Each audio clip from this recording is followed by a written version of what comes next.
Welcome to Common Sense, where we react to some cultural phenomena in the West and share some fresh perspectives. Our goal is to encourage more discussions about the current state of the world. Hi, I'm Dave, your host for the Common Sense. I grew up in China and now a citizen of the United States. Over the past 17 years I lived in the US, I have witnessed cultural shift dramatically in the United States and the world really. I want to share those discussions with all of you and hopefully bring some common sense into your lives and in this fast changing world. You can be forgiven for thinking that when it comes to the fat acceptance movement, parts of our society have lost their minds. And I'm not talking about obese people in denial or fat influencers spouting nonsense. I mean, have they lost their mind? Because it seems like when I first arrived in the United States, and this is 17 years ago, right? And I live in Texas, Austin, Texas. The first impression I had was America is huge, or should I say Texas is huge? Like, to be more accurate, because I live in Austin. I don't want to over summarize the entire United States. But if you go to the grocery store in H-E-B, for example, when I was in college, you just see everything. You just see like everything in a large size. Like if you go to Chinese grocery store and you buy a bag of chips, if it's this size, and you go to H-E-B or Walmart, it's usually like this size, the normal size of chip bags. It's quite insane. You go to any gas station, it just seems like everything's bigger here. So if this our society getting crazy, let's find out. Talking about those who should know better. The media features obese people in sports magazines, or people being told this is healthy. This is true, by the way. Like this is, I think it is kind of crazy. I mean, if you look at this picture, this is healthy. This is for sure not healthy. I mean, when you're fat, you're running into a lot of risk, a lot of health risk. And this is not just like from the look perspective. Oh, you look fat. You can look however you want. It's mostly just like, is this going to be healthy for you? And then the most important thing is in the United States, where healthcare is so expensive. If you're not healthy, you're going to run into a lot of issues, not just like for your health, they're going to suffer, and also financially, like physically and financially. And if you can't pay for it, it's going to be a burden for the entire society, right? Because a lot of the taxpayer money goes to subsidizing healthcare for people who can't pay for it in the United States. So yeah, it's definitely not healthy. And I think that EPT, where you can use that to go buy the SNAP program and whatnot. You get like the people who can't afford it, they can use that money to go buy candies. I never fully understand it. I mean, if somebody needs money to subsidize their living situation, I think that should be limited to food, right? Like not only, it should be limited to healthy food. I would just say food, bread, right? Not even healthy food, right? Just at least get some food that's actually gonna satiate you, right? Make you full. Or not candy, because the more you eat candy, the hungrier you get. All of us would agree on that. I mean, that's just common sense. Told that they're strong and fit and that silly claims like them being anorexic are actually serious. Doctors avoid the word obese to not offend patients, and medical... That's another thing, right? About America is so... I think that's also quite a bit crazy. It's anti-common sense, which is, I thought US is a country of freedom of speech. But like the longer I live here, the more I feel it's the opposite of it, right? People are afraid to say things. The most common things that anywhere in the world you can say, right? In China, you can easily call people fat, right? I mean, you don't do that. It's just not polite. But you point out what's like objectively true, especially talking about a discussion on a societal level. Here, you can't even say it anymore. To call people fat, like you can't even say that word. I think for a period amount of time, people got canceled for calling out fat. There was one famous celebrity who was losing weight. I forgot her name, and then I think she almost got canceled for losing weight. I mean, that's just crazy. I think that's also against common sense. I mean, what's your thoughts? Comment down below. Schools bend science to find metabolically healthy obesity. Speakers at supposedly intellectual TED Talks tell us things like this. It also speaks to the panic, the literal terror that the fear of fat can evoke. It is this Fear of fat can invoke. fear that's feeding the diet industry, which is keeping so many of us from making peace with our own bodies. We have more I mean, yes. I don't think that there's much wrong with what she said. Or maybe I just didn't understand it. Let me go back and listen scientific to it again. Hold on. intellectual TED Talks tell us things like this. It also speaks to the panic, the literal terror that the fear of fat can evoke. It is this fear that's feeding the diet industry, which is keeping so many of us from making peace with our own bodies. Oh, so hell no, right? I mean, fear is good. Fear is what keeps you alive. The fear of death itself is what keeps you alive. That's just common sense. I mean, how do you stay alive? If you're not afraid to die, then you just die most of the time. But fear itself is what fear of hunger, right? Is what gets you up to work and make money and put food on the table. And fear of, degrading putting disgraceful look to your friends and family circle is what keeps you up and do good in school. I mean, there are many different things. Fear is good. Fear is what keeps the society, a lot of the population going, to be honest, right? Look at Korea, the entire society is collapsing. I think they have a huge population crisis right now. The fear of the country dying is what make the government doing so many programs to encourage people to have kids. It's all fear. Fear is good. I mean, I don't think there's much wrong with fear, to be honest. Like what you're saying here is like, okay, the fear of being shamed or fat is what keeps you from having peace with your body. Yeah, I mean, you shouldn't have peace with your body when you're in a very bad shape. You should really look to improve. Like, you should always try to improve. Never be content. Actually, sometimes you should be content. But when you're very unhealthy, because I think fat is just equivalent to being unhealthy, right? It's not about being the look of it. Because like another thing I notice here in the Western culture, especially in the hip hop culture, beauty standards are very different. Like in the East, where I grew up, right? And the beauty is portrayed as slim, curvy, all that kind of stuff. But in the Western culture, I think a lot of times being big size, large sized is considered very pretty. And then it's obviously, if you ask a lot of, I would say Chinese people about a lot of very pretty females in the West, they will tell you they're actually not that pretty. The beauty standard is different. So I'm not talking about beauty standard in terms of fat. It's just unhealthy, right? Like when you're unhealthy, aka fat, you should try to improve that because you're literally shrinking your lifespan. I mean, if you're content with that, I guess it's fine. We have more scientific information at our fingertips than at any point in human history. So how did we get here? That's a fascinating question that I just couldn't get out of my mind. Hey, I'm Ken LaCourte. I do my best to give you a balance. By the way, Ken LaCourte is great. I watch a lot of his videos, and then a channel is called Elephants in the Room. I think he brings a lot of discussions, and then I think himself, Ken LaCourte, is a historian. So it's really good discussion. So make sure to give the guy a follow. If you already don't know him, I watch almost all his videos because I think the discussions are fascinating. And we'll be watching a lot of his videos. So let's look at these uncomfortable topics. In this space, we have two extremes. And also, he looks just like a really fun guy to listen to. First is the fat activist, who don't just demand people treat them kindly, but insist that people can be healthy at any size. Okay, so that's another thing right now he mentioned. I'm not talking about fat activists or, I'm not talking about a topic that are encouraging you can be healthy at any size, which is obviously not true and against common sense. But the idea of being an activist, that's also another thing that's very unique to the Western culture. Because I don't see that many, like growing up in China, we don't see that many activists. People are too busy working.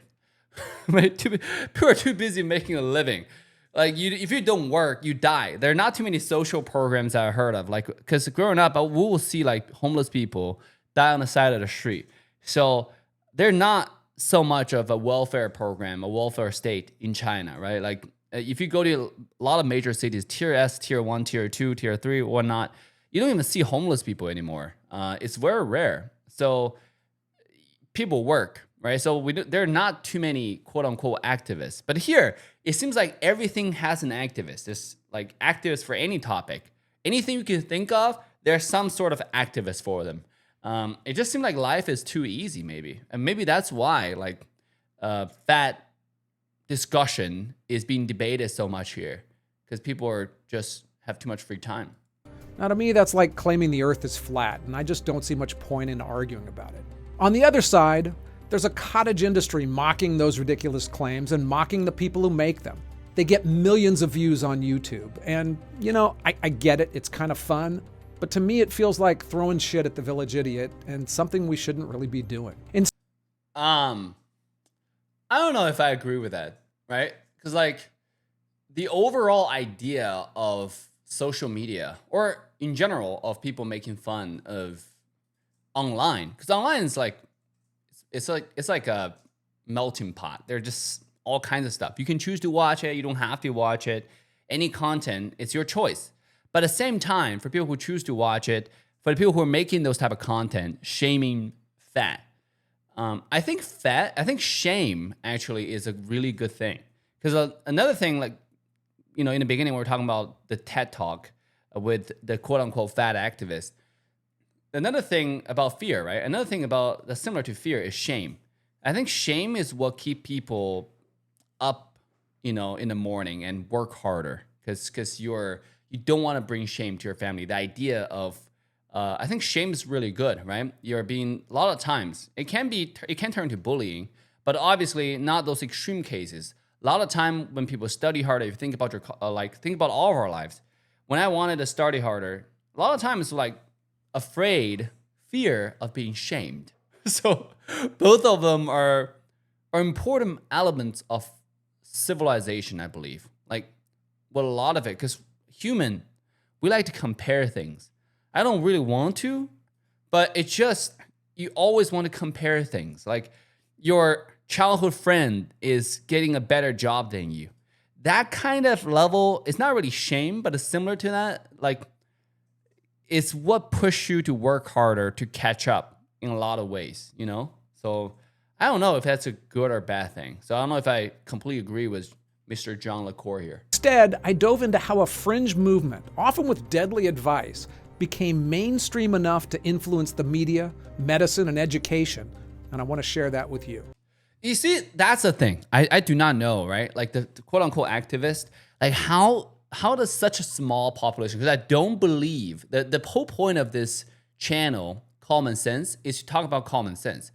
I really truly do not believe majority of the population think the way a lot of the quote unquote activists think. A lot of time when we look at the Western activist, which doesn't exist in the East a lot of times, but in the Western atmosphere, the discussion that's brought up by the quote unquote activist, it seems to be only existing in a very small little community where the majority of the people with common sense don't actually agree. But it just, most of the people don't stand up and talk about it. And then just take it as it is. And then I don't know how I feel about that, right? Because I just don't think most people don't have common sense. Right? To think fat is not healthy, to think fat is healthy is just against any scientific data, any science, I would just say, that we can possibly find or have or read on the planet nowadays. So it's against common sense, right? And any sensical people will tell you, yeah. But I guess sensical people are just too busy because they're all working. Similar to the Chinese people. We're all working, you know, so have no time to join the discussion, I guess. We'll look into the psychological basis of why it's so powerful to overweight people. But yeah, I just don't know how the small group of activists like took over the microphone for the entire society. It feels like a lot of discussion shouldn't even be had. How the movement began, its explosive growth, and a look at its ugly extremes. In a real sense, this movement started inside the minds and the pain of overweight people who don't want to be that way. Now, I've been overweight, and I can tell you that it messes with your brain. You need to deal with physical cravings that everyone has. We all get hungry and we all need to eat. Bro, I'm skinny and I'm still dealing with hungry sensations all the time. I still want to eat all the time, okay? I don't think it's just with people being fat. Everybody wants to eat. If you don't want to eat, there is a chance that you're having some issues. You need to go see a doctor. In fact, I was reading quite a bit about sardine diet, and I'm about to get inside sardine diet. I will let you guys know. I'll report to you guys about how that affects my body. I heard sardine diet will make you not want to eat. It's a great fat loss tool. I don't need to lose all the fat. I'm trying to get to 12% body fat goal. I'm currently at 14%. And then, so the 2%, I'm on track to lose it steadily. But if sardine diet can help me fast track that even more, sure. But the point is, I'm skinny and I still want to eat. I don't think that's just a fat issue. It's like everybody issue. You know, I'm craving for sugar, for example. Always want to eat sugar, but you just don't. You control yourself because you don't let your body control you. You control your body. But for heavy people, it's easy to overdo it. They get a lot of pleasure from food, pleasure that quickly turns into guilt and self-loathing. It can Bro, I get a lot of pleasure from food also. be an ugly cycle that hurts your self-esteem, something that more food can make you temporarily forget. That hurts Okay, you know what? Pleasure that quickly This is the thing, turns right? into guilt I've and seen a lot of self-loathing. people It like can be an this. I've seen a lot of large, super large. I think this is probably super large size people in Texas.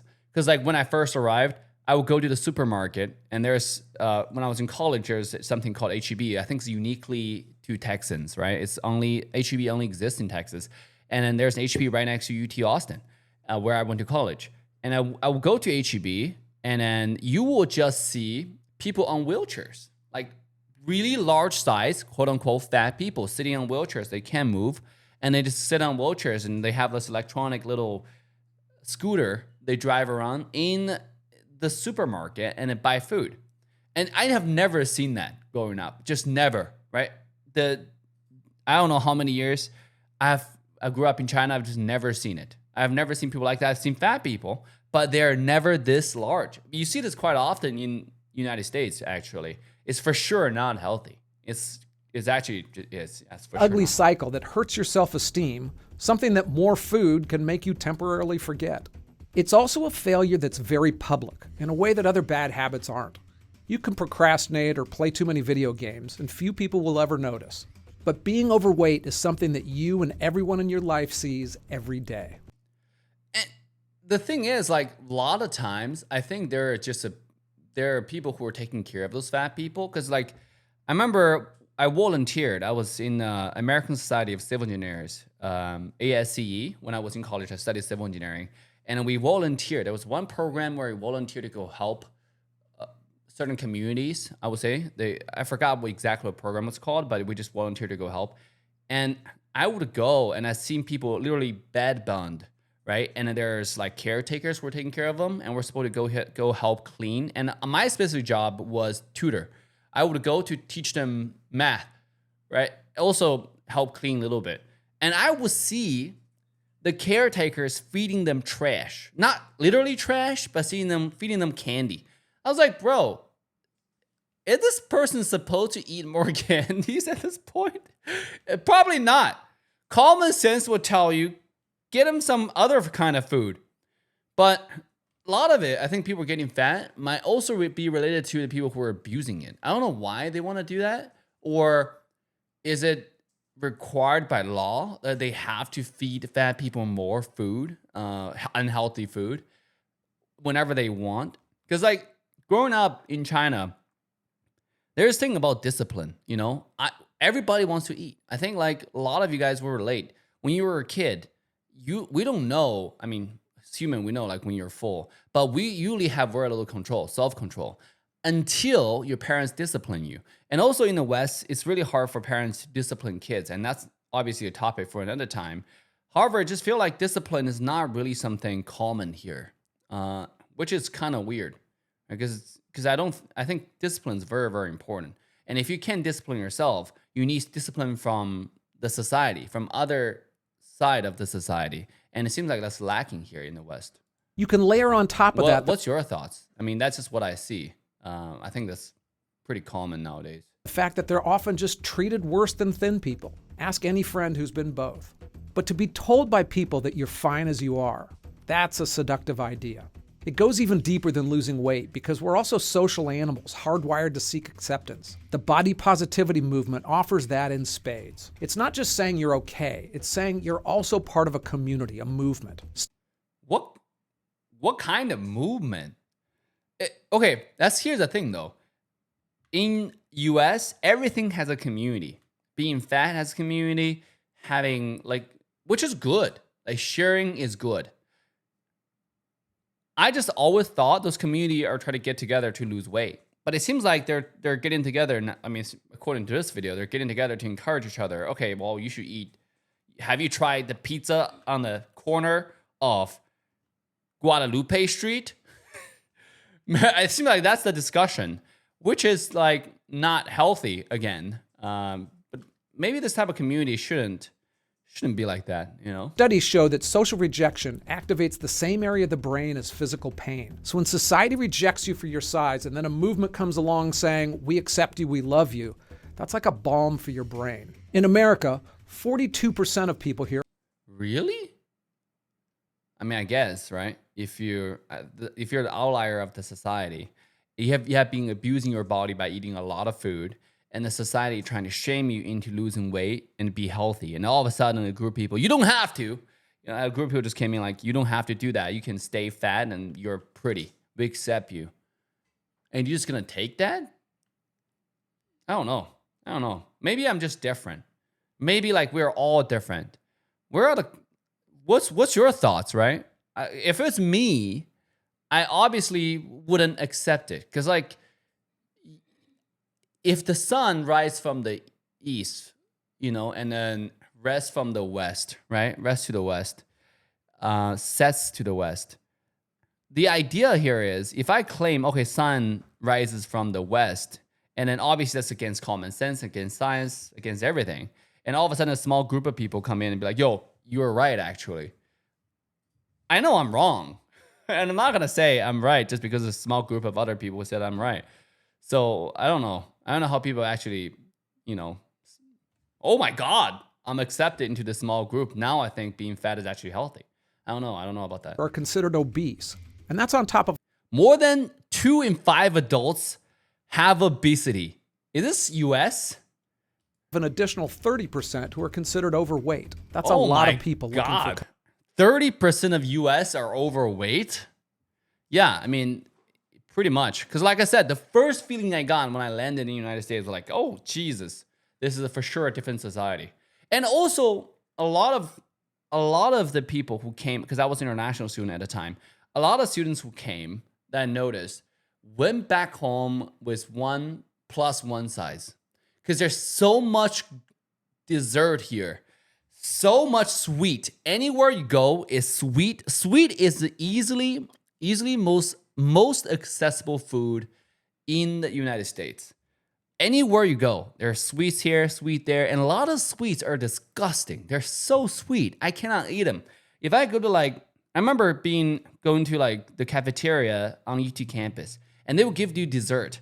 The dessert are too sweet. Same as all the cakes you would buy from H-E-B or Walmart locally.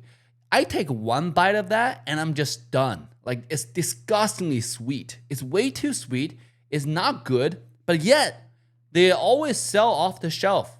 People just go crazy and buy them.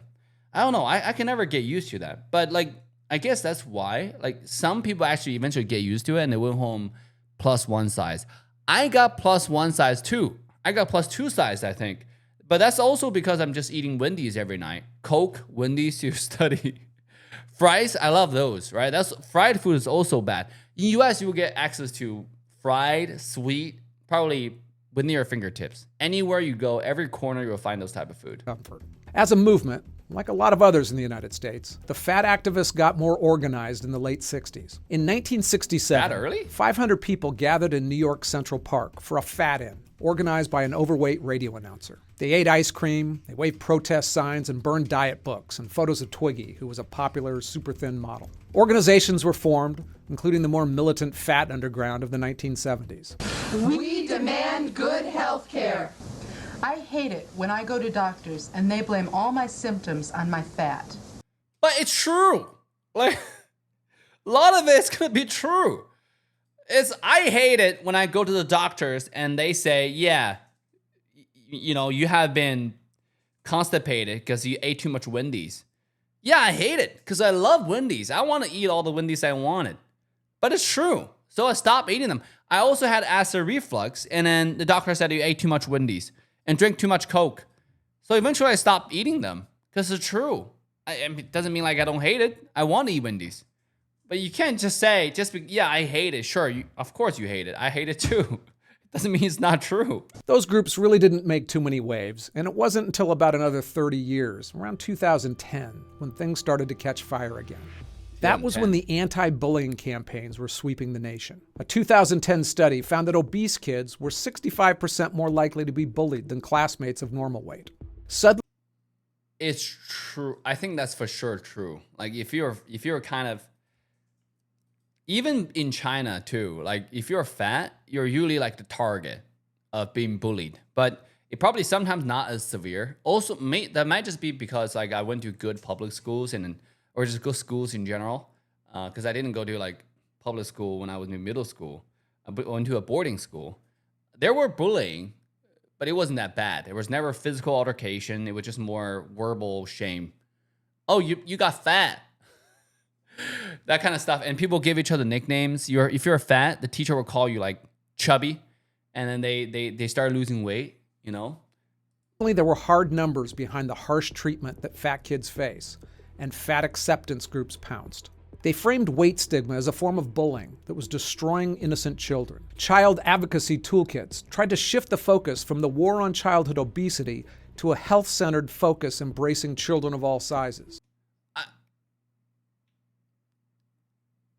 I mean, like, here's the thing. There are outliers. And when I say, like, people who are fat, you should obviously never shame, like, verbally be aggressive. If you see a fat person, you're fat. Obviously, nobody does that, We live in a civilized society. And I think most of us who just want to, like, who are just common middle-class people, just want to live our lives. Like, we don't really care. If you're fat, be fat, right? But nobody's going to call you out. I mean, obviously, you don't want to call people out unless if they ask. Now I especially learned calling people out about them being fat or about anything, really, they're not going to change. I have never successfully changed anyone's opinion about anything in the past 30 years. Just never happened. You can never change people's opinions about anything. Even they see the evidence, they know it's true. Unless that person want to change themselves and they come to you for advice, if you go to somebody actively and tell them you need to change, it never worked. And then circling back to our discussion about these outliers, I think certain kids, when they have a disease, and I know quite a few of them, when they have a symptom, they're actually fat because of the symptom. Like, and there's a lot of water weight, and they got really fat. Obviously, you should never shame that. And I think there were for sure scenarios of kids getting bullied because of their health conditions. And that's really sad. And I think the adults, if a person cannot help themselves, the people who has the power, who should step in, who should come in and then, discipline the kids who are trying to bully. But other than that, most of the time, again, going back to what we're saying, shame is good. If a kid's eating, there are two things about kids being fat. If a kid's being fat, I don't see being kids' issue. It's a kid's issue. But most of the time, because self-accountability, most of the time it's the parents. What is the parents doing? How is their kids so fat? Why are you letting your kids doing whatever they want? Isn't that your responsibility? Like, what are you doing, right? For letting your kids being fat. If my kid will never be fat, if I tell my kids not to eat, this kid better not to eat, okay? Like, because discipline, as a parent, it's your job. It's your responsibility. In the United States, you can't even drink until you're 21. The society enforces it. The society is the parent in that case, right? It's called discipline. If you drink under 21, you get caught, it's an issue, Like, why are kids fat? Talking about taking out the outliers, most of the time, I think just parents being abusive, to be honest, right? They think they're nice. Oh, we're letting our kids discover the world themselves. No, you should discipline. I truly believe we're all born as a blank paper, and kids, we just don't know what's good or bad. We just do whatever is aligning with our human nature.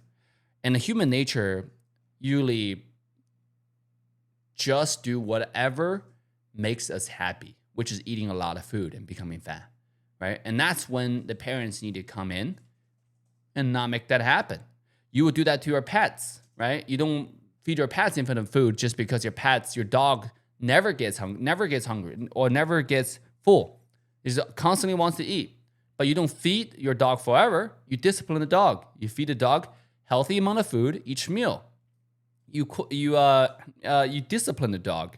You should do that to your kid. They wanted to stop people from focusing on weight for the more nebulous idea of health. By painting fat kids as victims of persecution, fat activists successfully tapped into the culture at the time. People recognized bullying as a serious issue, and their hearts went out to tormented kids. Schools implemented zero-tolerance anti-bullying policies, and the argument that fat people were an oppressed class struck a chord. Okay, that's another thing about everyone being oppressed. I don't know. The United States is very interesting. It has like this thing called oppressed class. Like I just don't know what that means. Like everybody's oppressed.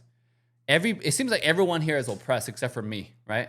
And I feel pretty oppressed when I don't do laundry, and then my wife found out. I'm pretty oppressed.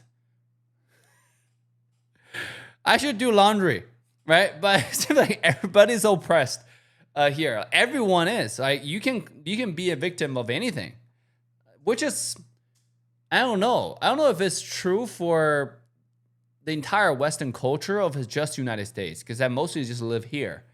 It seems like Europe is having something similar now, especially United Kingdom or whatnot, Paris, France. But this thing about being oppressed is so weird, because I've never heard of this word until I came to US and really started listening to YouTube commentators online. I didn't know this thing. Like I only heard about this word in history. I don't know if it still exists in a civilized society. So-called, I mean, I'm pretty sure people are oppressed. There are real oppression out there. But to throw it on fat people it make the word meaning so meaningless. But the fat acceptance movement became about much more than protecting kids on the playground. Activists argued that the real threat to fat people's health wasn't their weight, but the discrimination they experienced. Essentially, they argued that their stress was even more unhealthy than their weight. Bro, it might be true. Like stress is bad. Like I just made a video about how I lost weight and how I lost body fat. Stress, cortisol, the hormone, is bad. It makes you eat a lot. Like when I'm stressed, especially during a period amount of time, the last July, when we're running into some serious issues, I was eating a lot of food. Like because I wasn't able to sleep for 3 days in a row. I think I got 3 hours of sleep in total of 72 hours. I was so stressed.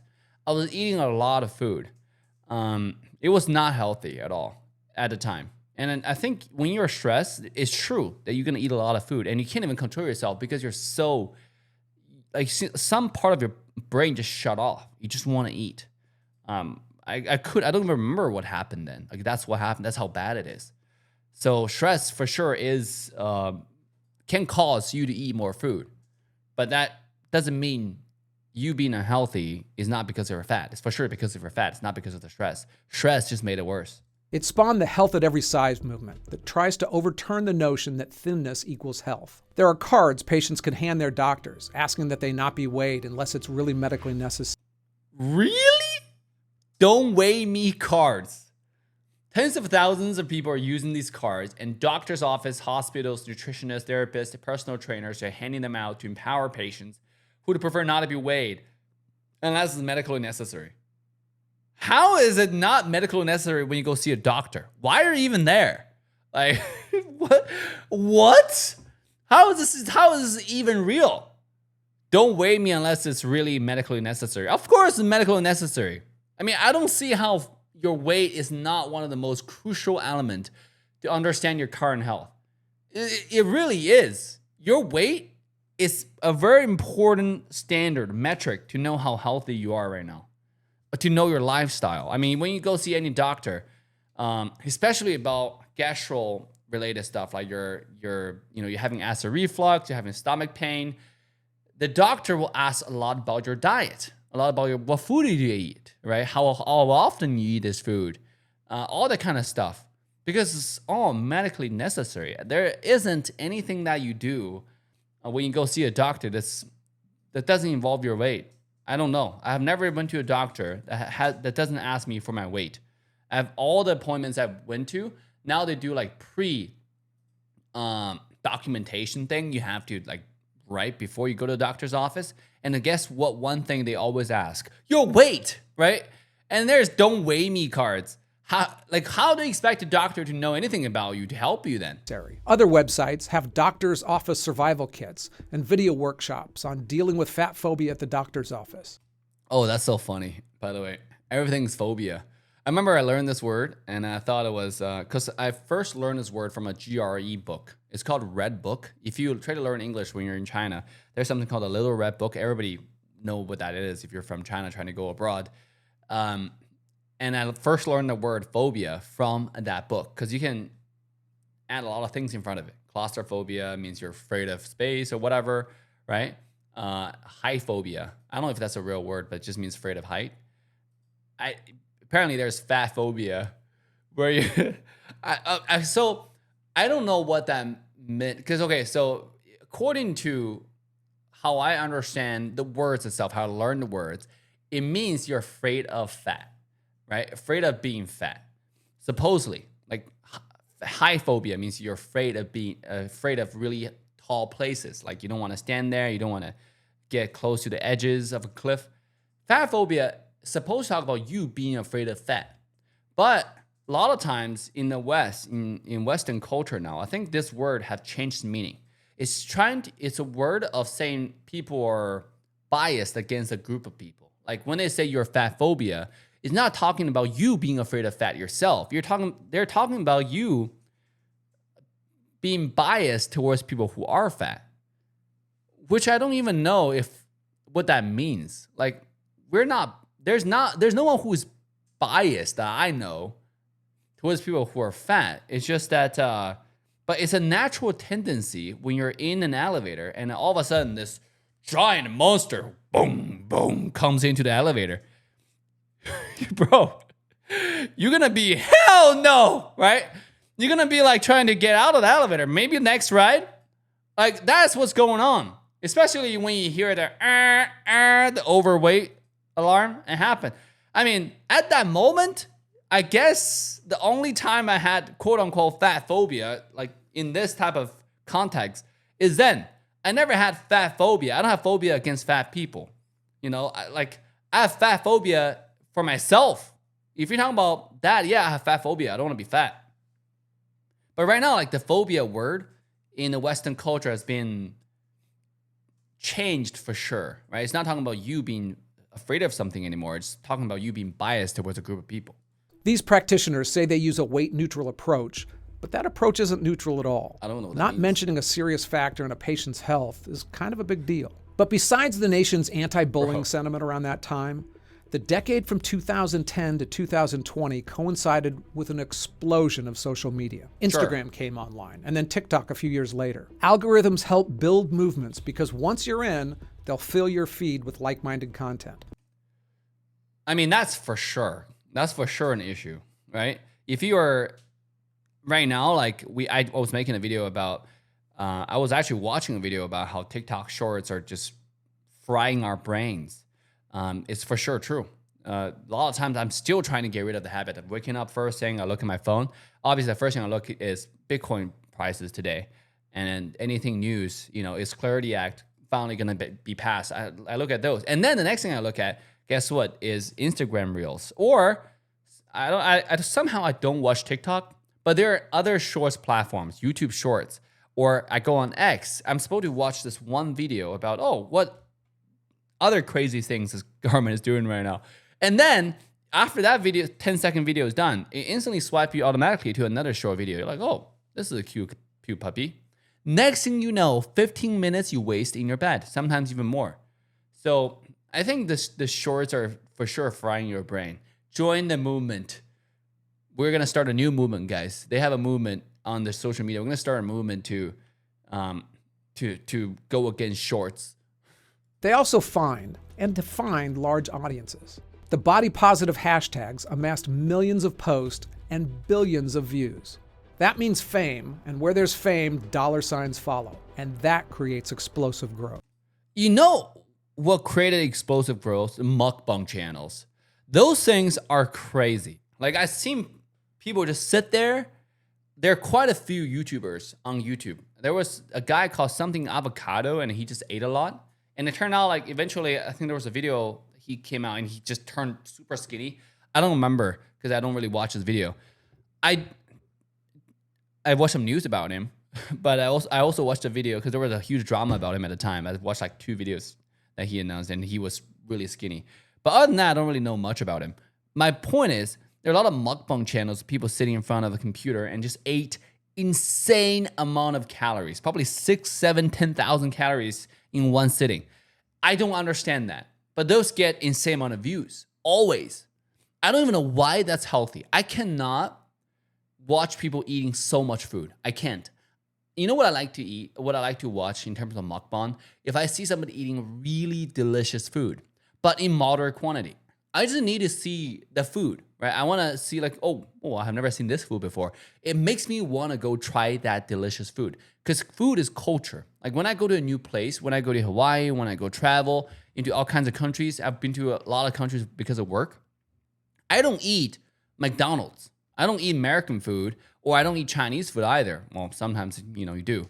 But most of the time, I will eat local food.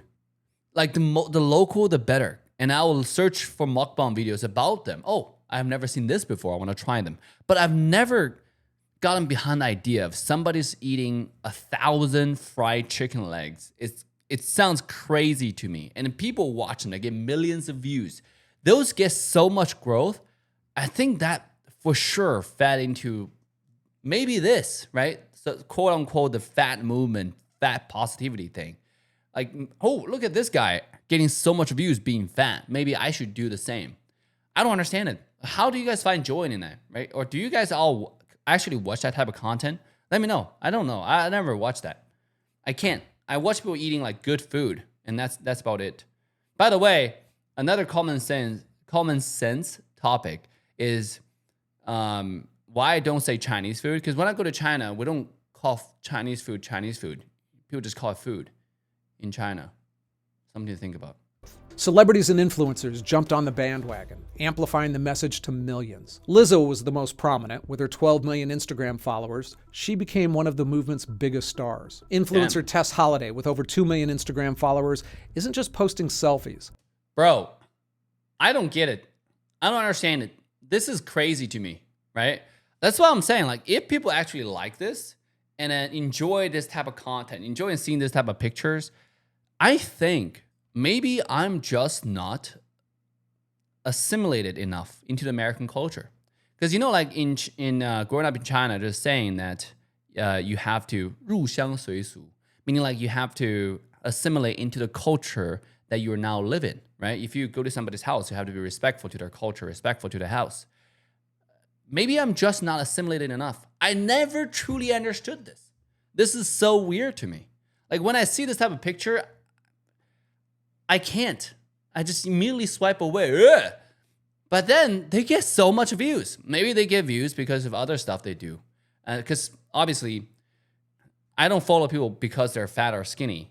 I follow people a lot of time because their content, right? For example, if Mr. Lacourt here doing this video, because I usually really like his content of his video. I don't really care about him being fat or not fat.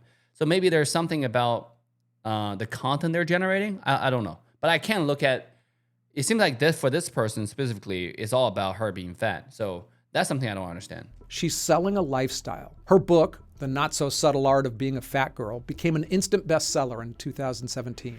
I mean, like how? For sure you're going to go see a doctors a lot, right? For sure. Like, I have no doubt in my mind that one of the most visited places for her is going to be her local hospital or any any hospital, any city's hospital she goes to, for sure. Because at this weight, you can't even walk. You can't even like walk safely. If you're gonna go to Shanghai, for example, a lot of walking, because most beautiful places you have to go walk a little bit and enjoy the view.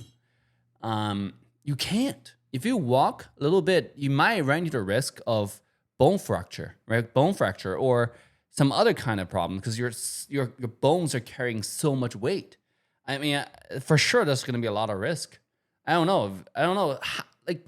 How are these people really promoting these when they know they are in a lot of trouble? Because that you just can't change that. You at this weight, you are going to be unhealthy. You're for sure need to go to the hospital more frequently. There's no way you are just never going to be in the hospital. You're always healthy at this weight. My favorite comedian of all time is Fluffy. I watch him all the time, and he's kind of like a chubby, aka fat person, and I love him. Right? He's so funny and he's so family friendly. Like but even him, he talk about he constantly have to go visit a hospital because of the health issue. He just made peace with it, right? Which is I respect. You know, we don't shame people. I don't shame people for them being fat. We're just talking about this as a cultural issue, and shame is a good thing if you're a close friend. It's not in my place to tell Fluffy, for example, I don't even know him, and oh, you're fat, lose some weight. There are plenty of people surrounding him that actually helping him lose weight, and he's thankful. There was an episode about him talking about Martin, his close friend, comedian friend, helping him lose weight, and he's grateful for it because he's always visiting the hospital. And the doctor actually told him at this weight, he only had like a few months to live. Like, for sure, this is not healthy. So how are people buying into this? Like, more than that, how is her knowingly she's visiting hospital 10 times a month? I'm just kidding. I don't know how frequently she goes to the hospital, but for sure more frequently than any other normal sized people. Then like, how is that something that you can promote? Because you have to be suffering. And hundreds of other influencers came online as well. For my wild exercise, I choose this brownie. Bro. Such a workout. Bro. By the way, brownie is such a good food. I love brownie. Brownie is what got me fat in the first place.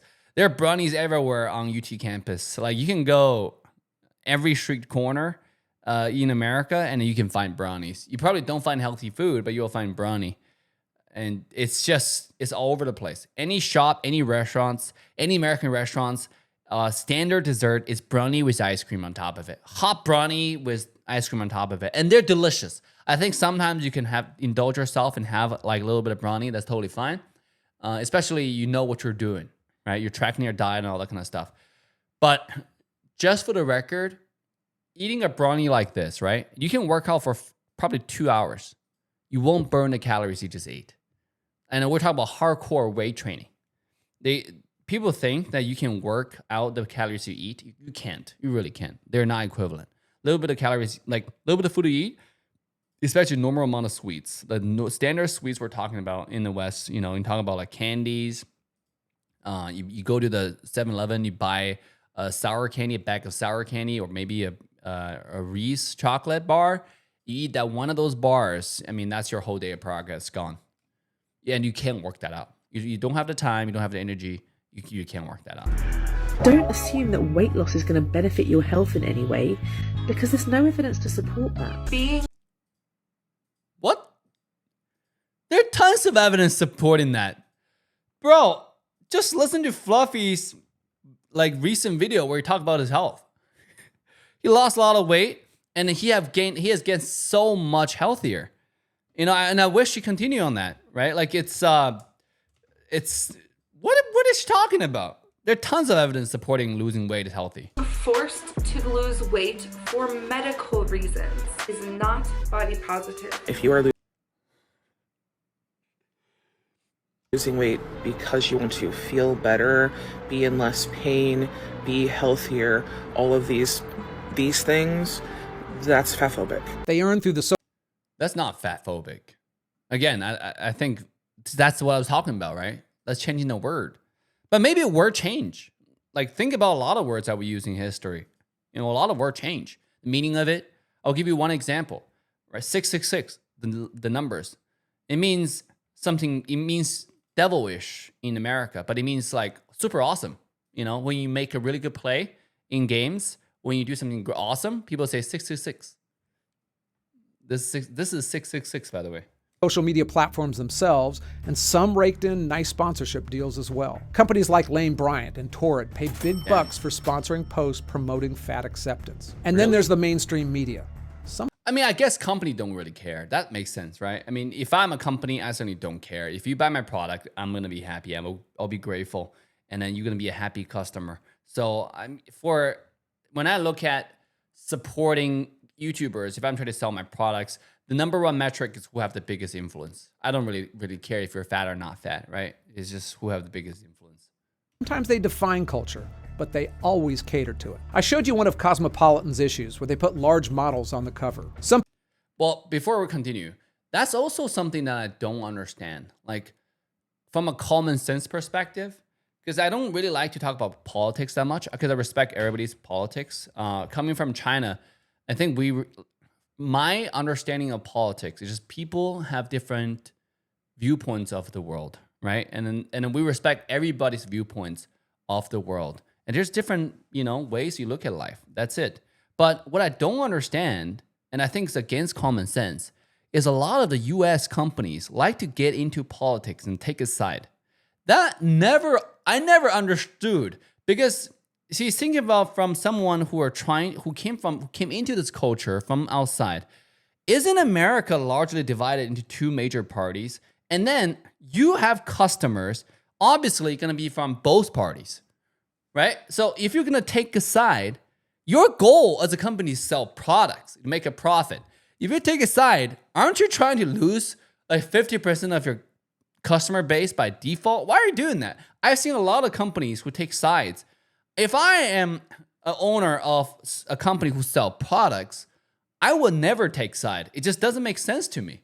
Like, I want everyone to join the discussion. I want everyone to buy my products, So it's same thing as making this video. I have my understanding of the world for sure, but I respect everybody else's understanding as well. We might or might not agree. Doesn't mean I will bully you, or in terms of, or I'll say your opinion is worse or better than mine. I just don't care. I just respect your opinion, right? And let's have a discussion. And the truth always wins. But company taking sides, I mean, that's just against common sense to me. Like, you should never do that as a company, because your goal is to make a profit. People praise them for being inclusive, while others accuse them of promoting obesity. But I just think they're stupid. what Cosmo cared about was the buzz. That issue sparked more online engagement than they'd seen in years. By the way, this is on this topic, it's just weird. Company get into, this is not politics, by the way. Well, maybe it is. I don't know, right? I don't know what actually counts as politics, not politics anymore. But like to promote people being fat, like if I look at a cover, that's a magazine I would never read for sure. I'm just not interested. But it doesn't mean like it's not talking about something positive. Because if I go back and look at Cosmopolitan, like for example this one, if I don't read the text and I see like a chubby girl saying, well, she's for sure on the obese side, so fat, like an obese girl, saying like, smiling, being happy, there's nothing wrong with that. This can be promoting her losing weight. But then you read the text and that says this is healthy. Now we're just lying. So like this is for sure not healthy. But the fact that she's exercising, that is healthy, right? So I don't see anything wrong with this magazine. I just wouldn't read it. That issue sparked more online engagement than they'd seen in years. Controversy sells. I can pretty much guarantee you that the editors of Sports Illustrated know that these women appeal to a very small minority of their readers. Yes.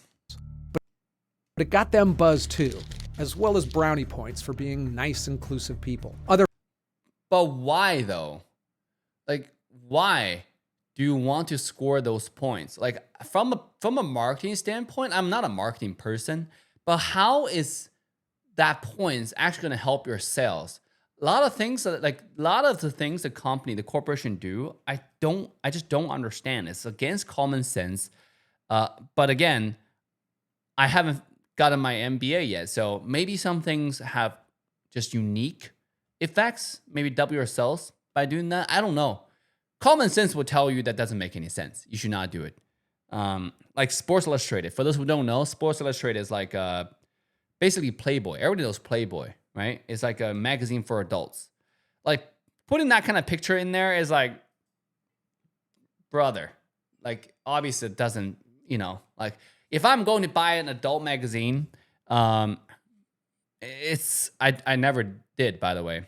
I think there's one time there was a magazine in like when I visited Japan and I bought a magazine. Oh, I don't think I even bought a magazine. I saw the magazine because it's all over the supermarkets, like at every single market in the airport. They sell magazines. You will see adult magazines, but you will never see like a fat person on the magazine because immediately you will turn away the targeted audience who would want to buy that magazine. So again, it's against common sense. I don't know why people do that. Fashion and media outlets jumped in as well. Even the fitness industry is cashing in with fat yoga classes popping up. And there's a fat acceptance wellness industry with online babe camps to help you break up with the diet culture. Here's the bottom line. There's a diet culture, bro. Why does everything has to be a culture? I guess. I mean, like, diet is healthy, but it's for sure not a culture. I've never heard of, this country like to diet. Like, I've never heard of that. Like, you never define a culture. Like, diet and culture are just not associated. I don't think those two words go side by side with each other. Have you ever heard of a diet culture? Never heard of a diet culture. To break up was a diet culture. That's actually funny to hear about that. Fine. Fat acceptance has a big audience and it sells. Books, classes, clothes, medical equipment. It's no longer just a movement, it's an industry. And that industry has a vested interest in keeping you feel good about your body no matter what size it is. Well, I mean, that makes sense. If it's industry, if it makes money, I guess. If it makes money, people will do it. If I know promoting people being fat will make me money, would I do it? If I need money, I might do it, right? But I don't know. The thing is, I simply don't know. A lot of those great opportunities, I don't know if it's a great opportunity. A lot of those opportunities about recently in the United States, there are a lot of fraud news that's going around. Insane amount of fraud, by the way. If I knew how to get in on those fraud, I think everybody would take advantage of it. I really do. And I don't think it's me. I think a lot of people, if they knew how they would take advantage of those fraud, they would do it. But a lot of people wouldn't. I wouldn't take advantage of the fraud personally, actually. But I think a lot of people would actually do it because I'll be afraid. And there's obviously I don't know how much money that makes from an industry standpoint. I think they make a lot of money. Industry standpoint, I don't know how much money an individual company make, and also I have other businesses that we can make money. So, yeah. But yeah, if promoting being fat make you money, I think a lot of people would do it, and it also makes sense why so many companies are behind it. But again, I personally don't understand, especially for Sports Illustrated, a adult magazine. Why would they ever promote like people being fat? Like, not to say if it makes money, but from my perspective, I think it for sure not going to help you make money. It became more than just about feeling good and eating what you want. It has It's like Budweiser. I remember not too long ago, there's like Budweiser core audience is like hard work, middle class working men who just like to drink beers, right? And I think they were promoting some political. I forgot exactly what they were promoting that got them into trouble. I was like, but why though? Like, just why is company keep on joining politics when they don't have to? Just like focus on serving your customers better, right? Making better products. Nasty bite as well, and still does. So as fat acceptance grew in the midst of the anti-bullying movement, it tied itself to the concept of civil rights. It's a clever move, psychologically speaking. Civil rights is huge, by the way. Civil rights is a huge topic in the U.S. Like everywhere you go, it seems like they're discussing civil rights. Like everybody, because people's rights are so elevated here. It's like put on a pedestal. Everybody's talking about rights. I mean, it's so interesting. You watch so many like body cam, because I love to watch body cam videos from police, and it's so funny. People say, "I know my rights" every time. Which is certainly good if you actually do know your rights. But the rights, like the civil right thing related to being fat, I don't know how, I can't see how that's associated. Framing fatness as an identity, like race or gender, it triggers our instinct to fight against discrimination. Fat phobia became a phrase, just like homophobia and transphobia. The concept. Oh yeah, see, that's what I was talking about, right? Because before, when you say phobia, it means you're afraid of something. It means you are specifically afraid of something. Like if you're talking about transphobia, homophobia, means you're, for example, homophobia. It's supposed to be you afraid of like gay people, right? But homosexual people. But it's not like nobody. I have never met someone in real life in my 20 years here. I've never met anyone who is afraid of gay people. Actually, I've never. I've never seen that. But now it's being used as a phrase to say you're biased against gay people. The meaning of the word is for sure changed. The fat pride was modeled off of gay pride and black pride as well.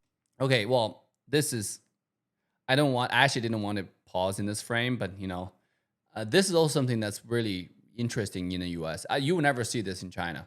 You would never, right? I don't know why this is considered good.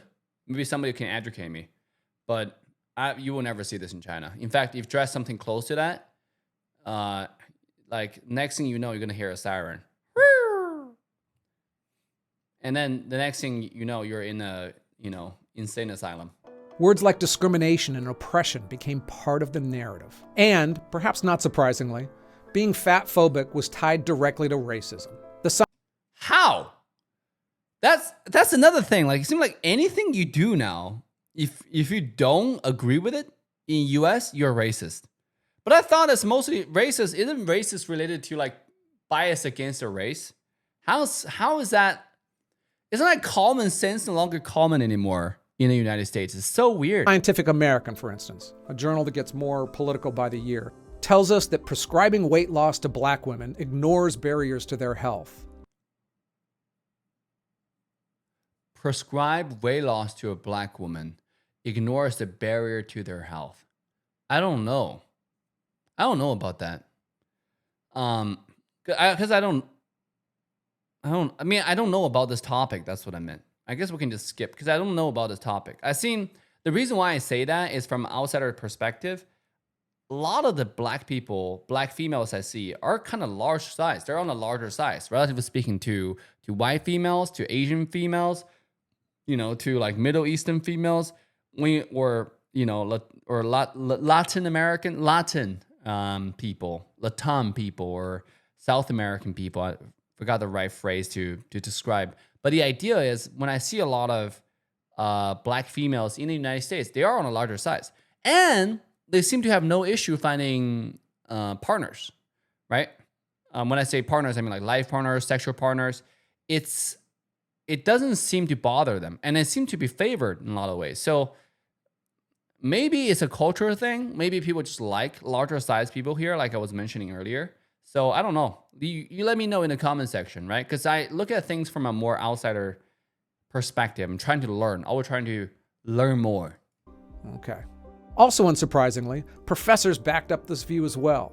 Like this one, who wrote a book claiming that the fetish for thinness stemmed from the slave trade and the spread of Protestantism. Really? Fetish for thinness stemmed from slave trade. I don't want people who are like, really? That's interesting. Now, I read just enough of it to know that it was essentially word salad and not the good kind. But true. See, I agree. 100% agree. That makes me feel better, right? So thank you. Thank you, John LaCour. I don't know what that means, so that's word salad for sure. The era of cancel culture, the fear of being labeled a fat shamer is no joke. Celebrity fitness trainer Jillian Michaels got slammed for questioning why people were celebrating Lizzo's body. Didn't I just do that? Did I just cancel myself on the first episode? Damn. Bill Maher. That's bad. Tyra Banks, Jordan Peterson, Kelly Osbourne, Rihanna. They were all attacked for what were mild criticisms or often warnings not to celebrate obesity. I don't see anything wrong with that. I mean, like, it's freedom of speech. It's free society. People can say whatever they want. I don't know why these people, like, that's actually so interesting, right? Like, more than the fat phenomenon, um, I think this actually is a broader discussion of America's not really a free society. Because I remember during the cancel culture, uh, I forgot which year it was. Not a few years ago, there was Me Too movement got really powerful, and from observer standpoint, you look at all the news, everybody's getting canceled. You say one thing or the other, you don't even know how you got canceled, and you just got canceled. Everybody's getting canceled at the time. It was popular to get canceled at a time, right? And you're just like, oh, if you say something, you're gonna get canceled. But I thought America is all about freedom of speech. You can say whatever you want. It doesn't seem to be true. I mean, the whole people criticize other cultures of, oh, you can't say this and that. Well, in the West, you still can say this and that. Not too long ago, there was a guy, Charlie Kirk, who got shot for saying stuff on campus. I mean, you clearly can't say whatever you want. Because if you do, sometimes they're evidently, you're going to have life threat. And we're not talking about actual just word threat. Like, we're talking about actual physical, life-threatening threat. And it took his life, and it was obviously really sad to see. So I think this is more of a freedom of speech issue. I don't know if America truly is free. It's the same thing. They actually, like, if I just take 1 minute to deviate from the topic, it's like growing up in China, we don't have something called property tax. You buy a house, after you own the house, after you bought the house, you own the house, right? People say there's a 75-year leasing kind of thing. Doesn't matter. The idea is you bought the house, you own the house, right? You actually live in the house because there's no such thing as property tax. In here, in the United States, there's a property tax. I own a house, but I pay property tax. If I don't pay the property tax, the government's gonna take my house away. And I was like, so what does it mean that I own this house? Apparently, I don't own the house. Because you say I own the house, but somehow I owe money to the government for something I already paid for. I already quote unquote own. Then do I really own it? If I am forced to pay something on it, right? If I don't pay, you get to take it away. Then I don't really own it, right? It's the same thing. It's worse, actually. Like, then criticizing China for having the 75-year loan thing, like lease from the government, whatever the thing is, right? People say. Like here, because you have to pay this quote-unquote property tax. And then, obviously, people say, over the time, there are a lot of arguments about it, of what property tax is for a school, for a local community. I totally understand it. But the idea is you have to pay. If you don't pay, then you don't get to live in your house anymore. Is oxymoron for house ownership. Doesn't make any sense. I don't own a house then, right? If I'm forced to pay this property tax, then I don't really own the house, right? Tell me I'm wrong. I mean, that's just common sense. Same thing as here, right? If you say America is freedom of speech, but saying something can get you killed or get you canceled, make you lose your livelihood, where you have to go on the side of the street, right, to live in a tent. I mean, that's not freedom of speech. It's oxymoron. When Adele lost some weight, she was accused of Oh betraying... yeah, Adele. That's what I was talking about. Adele, look at her. She looked amazing. I mean, this is a story that should be promoted by the mainstream media. This is amazing. She worked hard because, like, losing weight require a lot of discipline. It's self-accountability. Require a lot of help from your friends, encouragement. It's really hard. It's not easy because number one thing about losing weight is dieting. You have to diet, and diet is hard. It's against human nature because by nature we want to eat, and then you have to go against that desire. You have to control yourself, and that's actually something we should encourage because it's hard. The body positive movement, Lizzo as well. But it got much more serious when health institutions started softening their language and their medical approach to avoid being attacked. This fear of being labeled fat-phobic has led to some truly baffling situations. Really? In 2019, the UK charity Cancer Research ran a campaign correctly pointing out that obesity is the second biggest preventable cause of cancer after smoking. They were blasted by activists and other academics for fat shaming because when medical scientists come out and say, by the way, guys, being healthy weight is the second biggest reason why you will not get cancer. And people say, hey, you're fat phobic. Like, yeah, that's what I was talking about, right? When the authority in a topic, when people who are expert in a topic come out and say something about a topic and don't even talk, you don't even respect the topic, that you don't respect their opinion, then who do you respect? Because that's another thing I don't understand about the also Western culture, which is it's good and bad, but that's obviously another discussion, was defying authority. And a lot of times it's more extreme.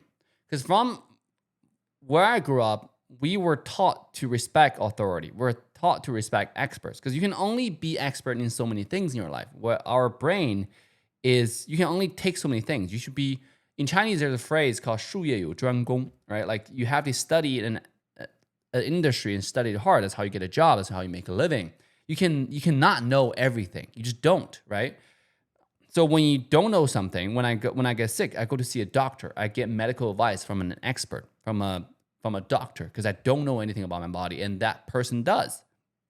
So now when this person is saying something about, hey, if you don't want to get cancer, try not to be so overweight, obese, or fat, and you call him fat phobia. Like, what do you want him to do? You feel like it's like, oh, but I'm just speaking against authority. Yeah, certain times it's good. But a lot of times I think it's just narcissism, right? Because you don't know everything. You should respect the experts. So I understand trust is hard, but certain times we have no choice because we only know so much. You should trust. As they said, it gave the impression to obese people that their cancer was their fault. Now, let that sink in. A cancer charity was attacked for trying to prevent cancer. Nice. Universities are now offering fat studies courses it. to interrogate fatness and fat phobia. Some hospitals are Interrogate fat phobia, brother. Ivy League school too. removing scales. Ivy League school getting into this type of stuff is what baffles me. Like, I don't understand. A lot of the degrees, and that's also a good topic that we can discuss in the future, which is about whether, because student loans huge in the United States. We should discuss it for sure. Like, I think that's such a fun topic because it's also a cultural clash between West and the East. Because in here, it's about credit card culture, which is buying stuff, the debt culture. That's actually the culture in US. Because everybody buys stuff with a credit card. And what that means is you first borrow money from the bank, you pay for it, and you pay back the bank at the end of the month. So you're in debt to the bank during that month, right? In the Eastern culture, where I was raised, in China, we were taught to only buy stuff that you have the money for. If you don't have the money to buy the iPhone, you don't buy the iPhone. You don't borrow money, buy the iPhone, and try to pay it back. You always get enough money first and buy only what you can afford. Live within your means. Live within your means. That's another phrase to say it, right? In here, it's like the opposite. So these courses to interrogate fatness and fat phobia. that's Some another hospitals are pretty good removing scales from waiting rooms and only weigh patients who specifically request it. Why? To avoid triggering eating disorders or making patients feel uncomfortable. And some We're afraid to do anything nowadays, seems like. Yeah. When a doctor is afraid to treat a patient because they're worried about, quote unquote, triggering that patient's feeling, I think that should be banned. Should be banned. It's not healthy. It's you're gonna kill that person. I think it is. doctors feel pressure to avoid discussing weight with obese and overweight patients altogether. A 2018 Really? If you don't discuss weight with obese person, then what do you discuss with him? Hey, what did you get the cheeseburger from Whataburger? Or did you go to Wendy's to get a double? I forgot what the burger's called, but I love it. The bacon cheeseburger from Wendy's. Oh, it was good. I haven't had it in like the past 15 years, but yeah, it was good. study found that only 40% of UK doctors would bring up the topic of weight loss with obese patients. That's not just political correctness. Damn. That's medical negligence. That is medical negligence. I think if a doctor getting to do this type of games, they should have their license revoked. I think they should. Because this is so BS. A doctor should only have one job, which is helping your patient. If you can't talk about facts and truth, why are you still a doctor? Like, I think the entire world we live in is way too soft on this type of people, and they should for sure they should see a doctor themselves. The doctors should see a doctor themselves. They should not be a doctor. Oh, by the way, another interesting thing is like a lot of the entire medical system in US is so crazy.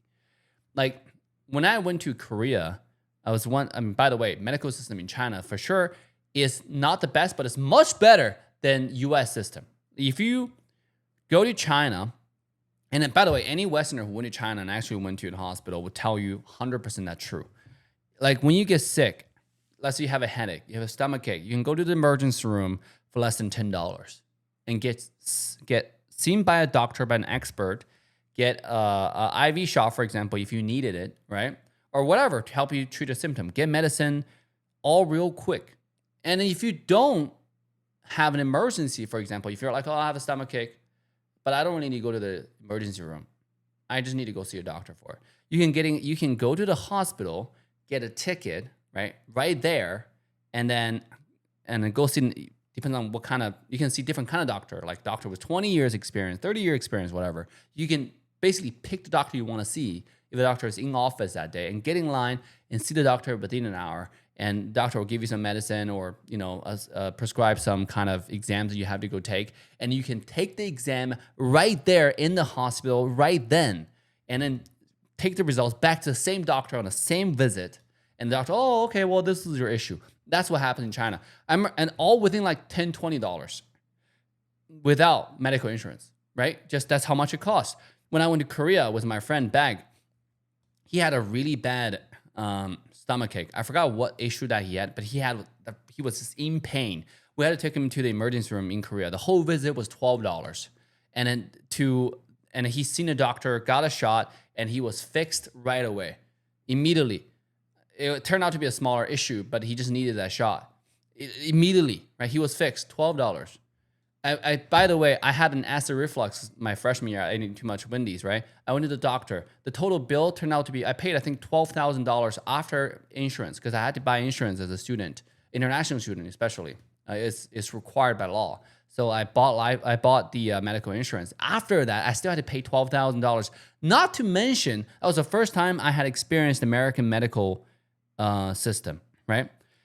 Not to mention, I got billed by like, I don't remember, infinite amount of institutions. I got billed by the blood exam institution. I got billed by the hospital. I got billed by different doctors who talked to me for 5 minutes.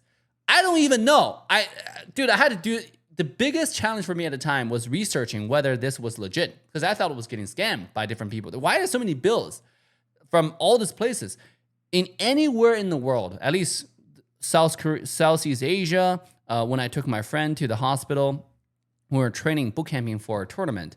I had to take my friend Hoon to a hospital. He got bit by the spider. He went to the hospital, but he had to get a shot. We got a private room for him to lie in. All that, I think, under $10. And then he got antibiotics, a Western medicine that cost $50. So total visit was $60, $10 for everything else, and then $50 for the medicine. Because of Western medicine, which was crazy, by the way, but we literally got seen right away. Anywhere in the world is not like US. That's for sure another discussion. But I think a lot of the doctors here in US the entire medical system here need a rehaul. I don't know if it's possible, but people are living in such medical poverty, in my opinion, in the West, and they don't even know it. You can say that the medical research here is advanced. I don't know whether that's true or not, because I'm not an expert in the industry, and you just hear about it. However, it's for sure the system is crazy, and it's crazily bad.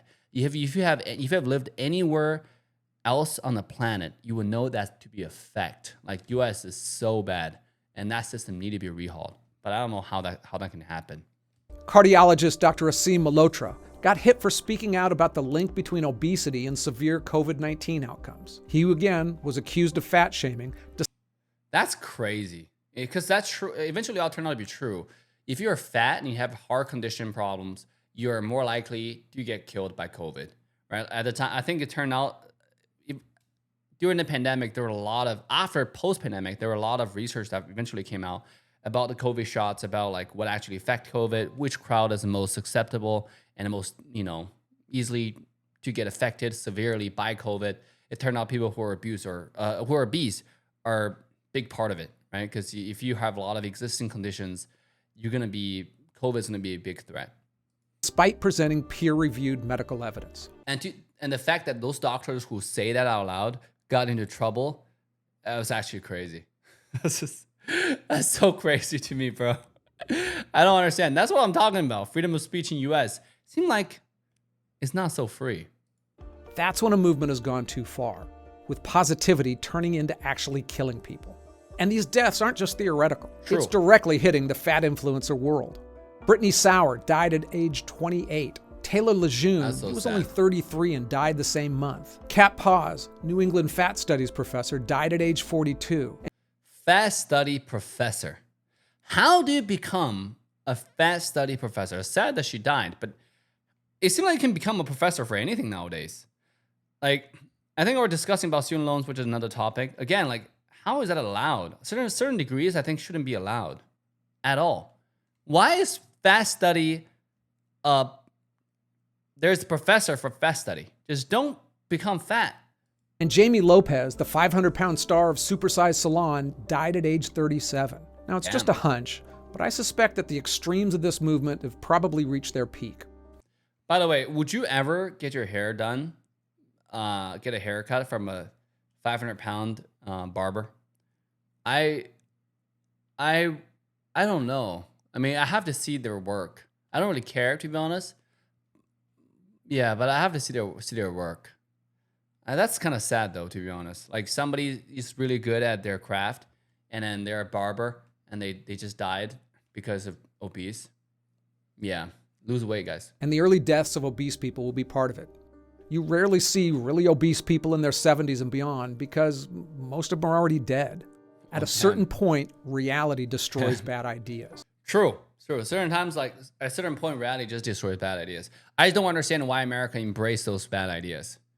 The bad ideas, for sure, being fat is a bad idea. You should not be fat because it's not healthy. Like, we're, again, beyond aesthetic reasons, looking pretty or not pretty, you should not be fat. But you should also not be too skinny. I know a lot of people who are too skinny. One of the really good friend of mine, Liz, who was really skinny. And I was worried about her for a long time because she was so skinny.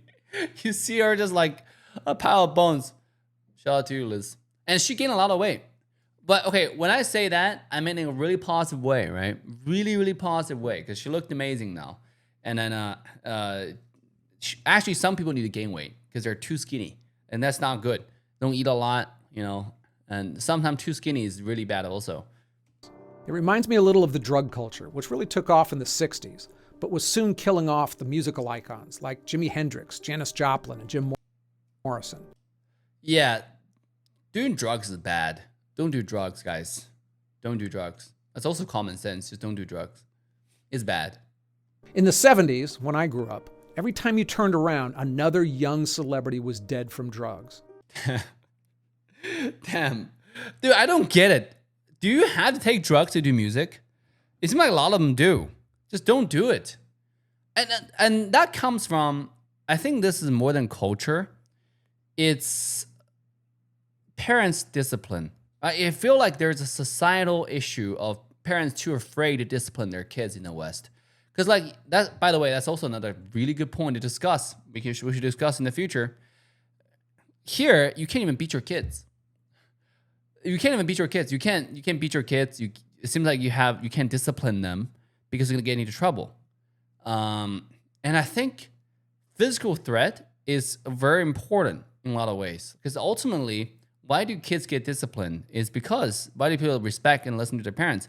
Because they're afraid to be disciplined, and a lot of it comes from a physical threat, right? If they know they can outpower you, they don't listen, right? Think about from a realistic standpoint in our real life. If you know if somebody's bigger than you, then they can beat you, and they say something, they want you to do something you don't like, and they threaten you, and if your life is on the line, you're gonna do it. Because your life is on the line, right? But if you know, if like you're really powerful and this like weak ass kid would just come to you, yo, I need your candy. Get the fuck out of here, right? I'm gonna eat my own candy, right? Because I'm not gonna give the candy to you. because you're physically stronger, right? So I think ultimately for this type of issue, it's more of a parenting issue. Like drugs, our parents growing up, like the entire society, parents just teach you not to do drugs. If you do drugs, you're shamed on, and then you go to institutions, rehabs to help you cleanse those, right? But you're for sure shamed on. You're considered as a bottom of the society because you do drugs. It's also illegal. You go to jail for that, right? So, but here, first of all, a lot of states in the United States are actually legal, which is really weird to me, right? Like, why? It's extremely unhealthy for kids. And then parents are also afraid of discipline. I know some kids who are drunk and their parents just don't discipline them. And it's actually quite interesting because I've seen it in real life, right? A kid is hard to discipline. The parent will say one thing, will say one time, hey, don't do that. But the kid will still do it because he doesn't care. And the parents are, oh, what am I going to do about him? Discipline! You are the parent! What do you mean? What do you mean? What are you going to do about it? Smack his ass, right? Like, why? You are the parent. If the kid don't listen, kick him out of the house, right? Don't give them any money.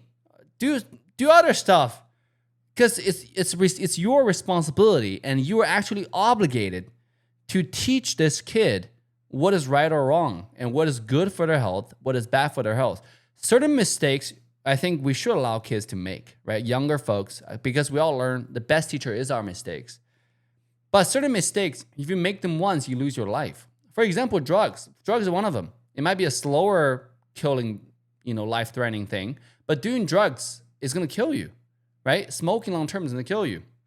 That's why, and kids don't know that, right? Because we just do whatever that's pleasure. I think that's human nature. It requires discipline from the parents. And so by the 80s, the anti-drug backlash, and sponsored by Nancy Reagan and the whole Just Say No campaign, it got into full swing and it turned that around. The longer you live and pay attention, the easier you'll see these pendulums of social change go back and forth. For instance, when I was young, the concept of recycling wasn't a thing at all. Now, at least in my neighborhood, we don't throw... So I feel like there are a lot of social phenomena that swing back and forth. Even fashion. Like you see people going back to like old fashion now. It's fashionable again. It's like La Boo Boo is dead, right? It was fashionable for a little bit. Maybe next year or later this year, a new La Boo Boo will come out. Who knows? It's like just swing back and forth. Throw anything away without it going into one of the proper many bins. Same as recycling. But is that because it's really helpful, or could it actually be more about making us feel good? On YouTube, I started seeing videos that said recycling, especially plastic recycling, was essentially a scam. Well, you should never really... Well, I don't know how we went from fat discussion to recycling. ...trust a YouTuber. So I started researching that, and quite frankly, it made me a little sad. It's a pretty interesting story, and you may want to check it out. Hey, as always, thank you for watching. Subscribe to see more, and I hope you come back again. Again, this is John LaCorde. The channel is called Elephant in the Room, and I'll link his video in the description. An incredible video, because I think it's so good for the discussion itself about the quote-unquote fat positivity in common sense, right? Because if you apply common sense, you will know that fat is now healthy. And then, obviously, you also common sense will tell you we're not in any position to tell other people not to be fat, unless you're the parent of the kid, right? If my kid want to be fat, it's not going to happen because I'm the parent. I would do anything to make sure the kid is not fat. I think about a fat kid, unless it's like medical situation where there are a lot of drugs being put into the kid and made the kid fat. Other than that, why is the kid fat? Because the parents allow the kid to eat a lot. That's the only reason. You should discipline the kid. I think that should be a much bigger discussion, because all this fat talk, a lot of it, I think, start from the kid, from when they're small, young. The parents just don't care and don't discipline, which I blame a lot of it on parenting. What's your thoughts? Leave a comment down below. Let me know. My thoughts is just don't be fat, right? Work out. Watch my videos about how to lose weight because it has helped me tremendously. I'm going to try sardine diet, like I said earlier in this video, and I'll let you guys how that's going to work. I'm going to try it next week. But we're going to apply common sense. We're never going to go too extreme, but we're going to try new things and see how that's going to work. So with that being said, Sunday signing off. Hope you guys enjoy this common sense episode. For more interesting discussions, make sure to like, subscribe, and share, and we'll see you guys next time.